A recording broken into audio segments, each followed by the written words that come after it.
Say yes to new beginnings. Yes. Say yes to new standards of excellence. Yes. Say yes to engaging reportage with a difference. Yes. Introducing Yes International Magazine. The time to say yes to your dreams and aspirations is here.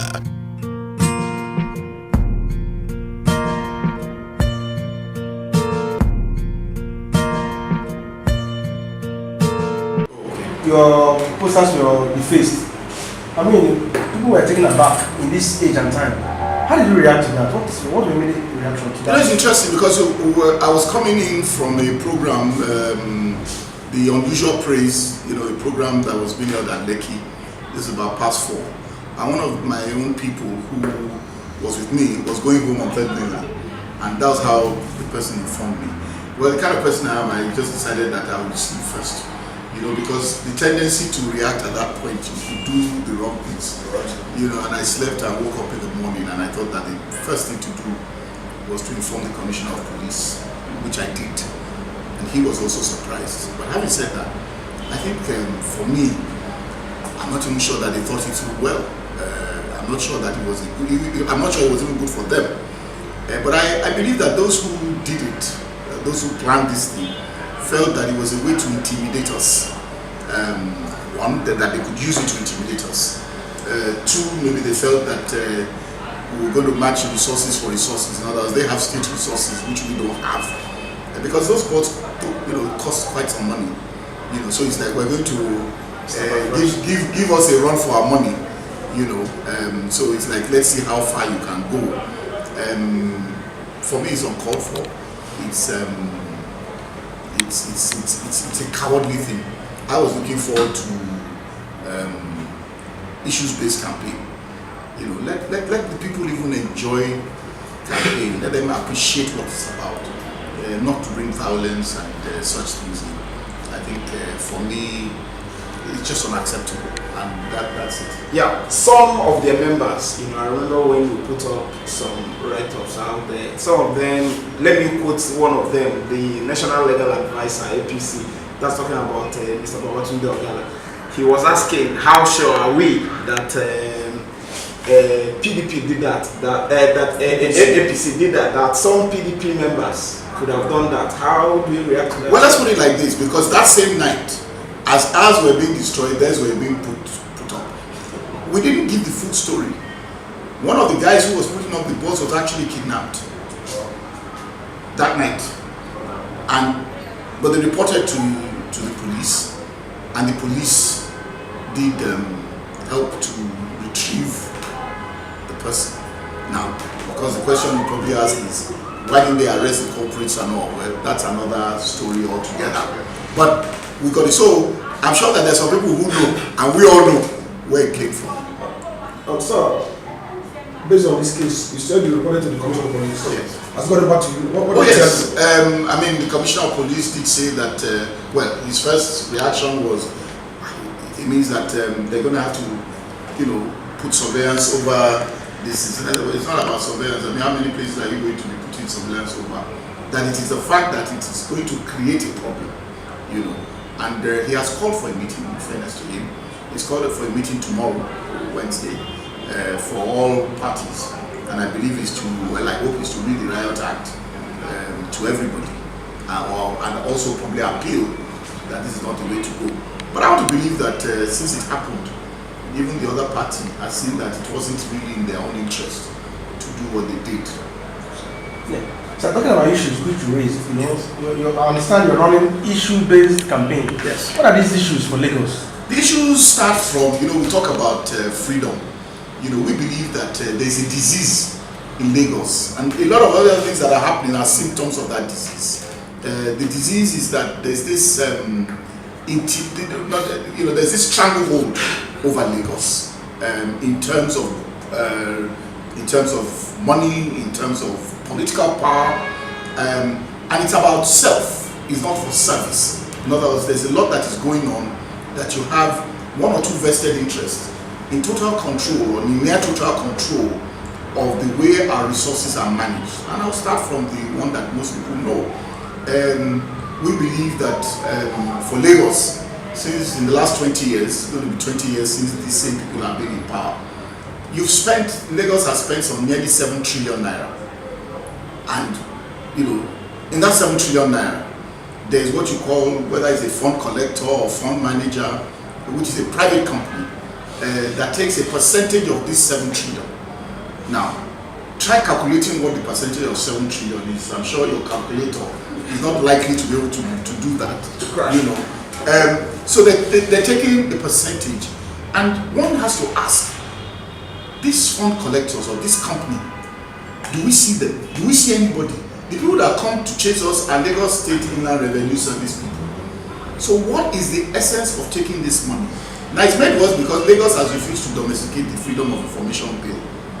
So you can't even know where the money is going. So I think the first thing is, when you talk about freedom, you're talking at first about freedom from the mismanagement of the resources, or shall we say the diversion of the resources of the state to private hands, to a few private hands. That is the first freedom. But you see, a lot flows from there. Let's talk even about transportation, and we talk about the light rail. Lagos has been building its light rail for 12 years. Addis Ababa, like I said on Saturday, took 3 years, 4 years, the light rail was working. Now, if you go deeper, if you go into the story of the light rail, that is the blue line. The easiest line would have been the red line, and that's the one that was running from Okokumaiku, from Agege, from Agbaje down to the mainland. It would have gone to the airport. It was shorter, it was easier, it was cheaper to run, but because of this self-interest, some people decided that they were going to do the blue line instead. Now, the blue line is more expensive. It hasn't been done. It has not been done, and it's not completed even till now. The red line, which is the one I'm talking about, is not even taking off.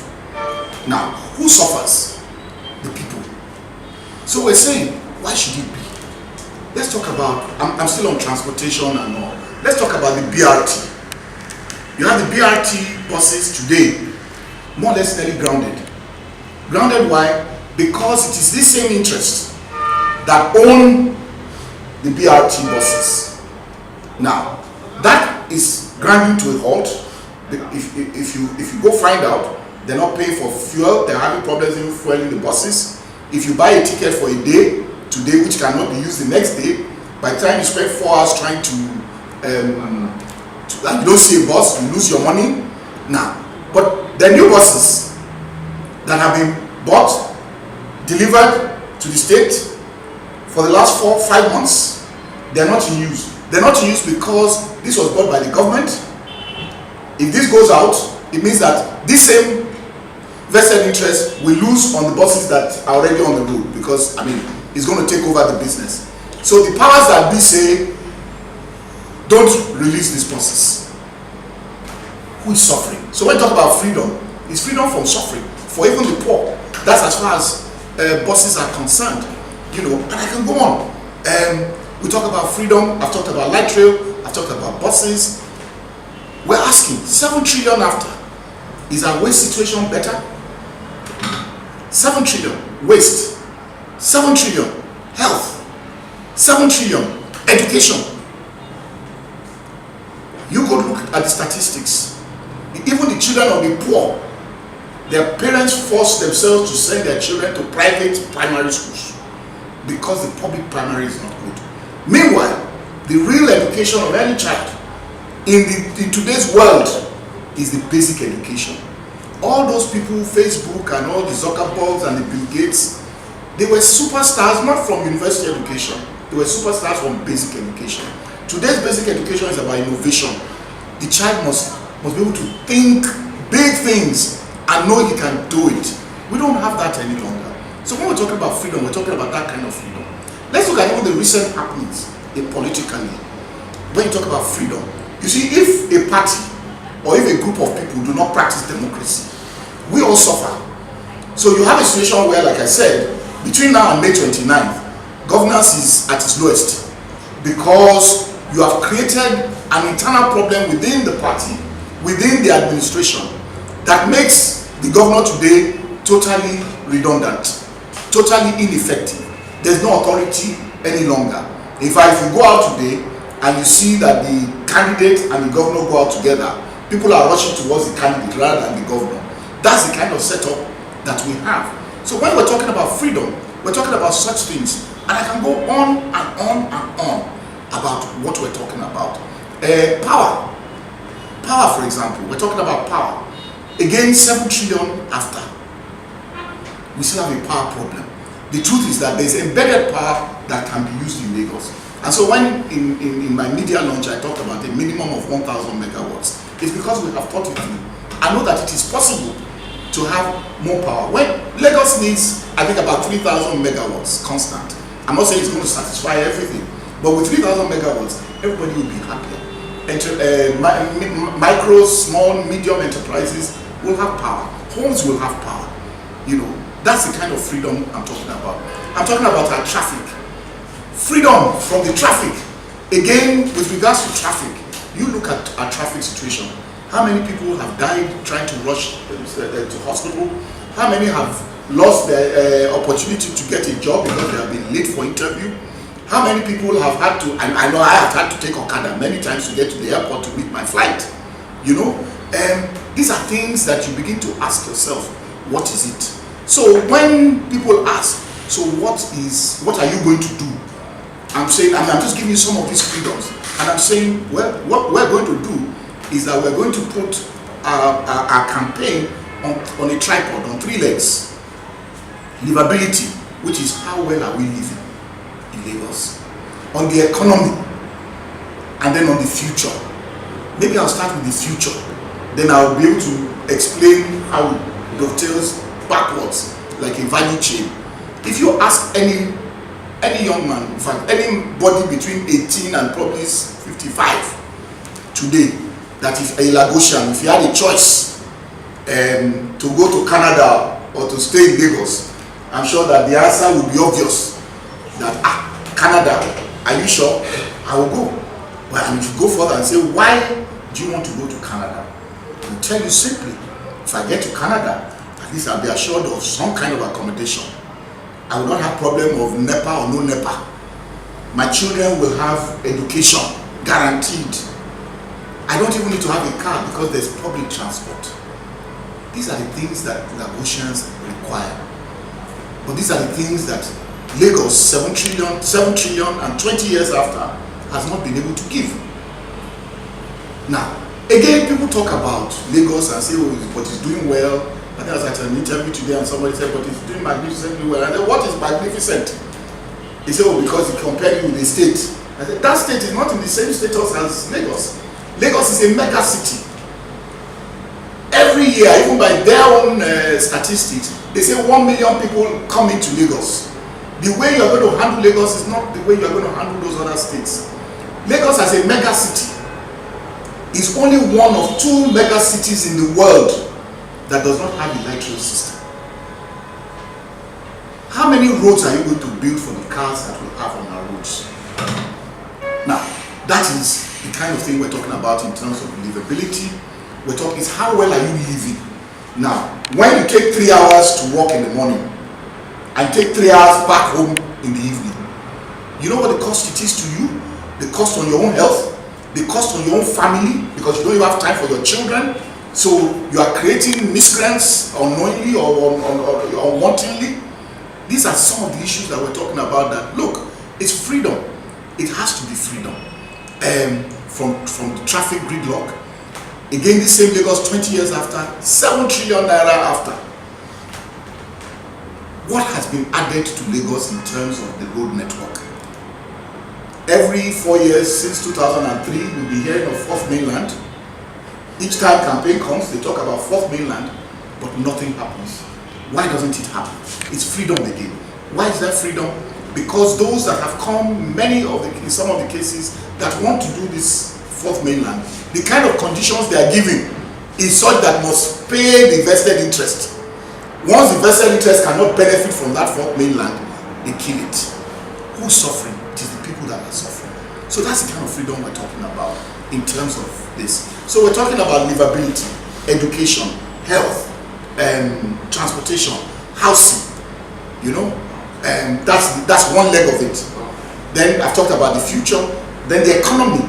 Two things, just two major things. Number one, ease of doing business. Lagos in this country is, I think, the number 30 or number 31 out of 36 in ease of doing business. That is not a state that really wants to encourage the economy to grow.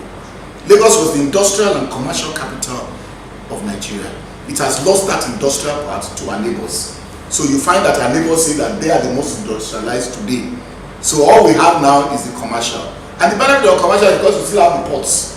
So if we don't even do it right, we may lose that if the other ports begin to take off the ground. That's economy. And the second, of course, is power. If we do power and take it as a priority, then it's going to be a different ballgame for the economy. So this is the way I want to put it at this point in time. All right. One of the things that we get to hear often about you is the fact that you ran the first time, you ran the second time. Usually you wait until it is close to election before you announce your presence and everything. Why is it always like that? Why do you wait till it is? It's not about waiting. I think people misunderstand what one does. There's a talk that, oh, you go to sleep after the elections and then wake up just before elections. That's not correct. There are roles that you play. In the last 4 years, I have been very active on the speaking fora. I do a lot of motivational talks. I attend to the youths a lot. I go to different programs. So I'm very much around. But you can agree that I am not openly playing politics. Again, it is the understanding of the system that we run. And people have to appreciate that. I think we're coming from the British model, where in the parliamentary system, you have what you call the leader, the opposition leader, that is leader of the opposition, and you have a shadow government. And so what happens is that if you have a commerce minister, there's a shadow commerce minister in opposition. And so they attack themselves, they continue to argue and all that. That is the British parliamentary system. In the presidential system, there is no such system, there's no such in place. So you are a gubernatorial candidate. When you have finished your run, you step back to the party. The party takes over. The party takes over in terms of the executive of the party, in terms of the elected members of the party are the ones supposed to be going. You are no longer a gubernatorial candidate. And you can, if you look at the American system, since Trump came in, you don't hear Hillary Clinton continue to charge at Trump, even when Trump is abusing her every day, because she doesn't really have that role. You don't hear even Obama, the way they abuse him and everything. He doesn't. If anything, it was only when the midterm elections came that you saw Obama come out to campaign. That is the presidential system. Then again, it's even in our own system. It's worse, because if you have left as gubernatorial candidate and then you continue to talk, even within the party, they will say, it means that you want to take over the party. You're already campaigning for the next gubernatorial candidate. It doesn't work like that. And so these are the realities that you find on the ground. But to say that one has not been around, I've been very much around. And don't forget, in the last 2 years, in 2016 and 2017, I ran to be national chairman of the party. Now that's not somebody who was sleeping. And the reason I ran was because there was a belief, my own feeling, that the PDP had gone through a very bad patch in 2015. There was need to have a new face to the party. And so I was very involved in that. So it's not that one was sleeping. All right. What other thing the opposition has been deploying, anytime or each time they're talking about it? They say that, how do you intend to manage around the affairs of Lagos State when you have not really made a huge success out of your own pharmaceutical business? That's talking about JK Pharmacy. Okay. Well, I don't know what they mean by a huge success out of JK Pharmacy. I think the way I'll answer is this.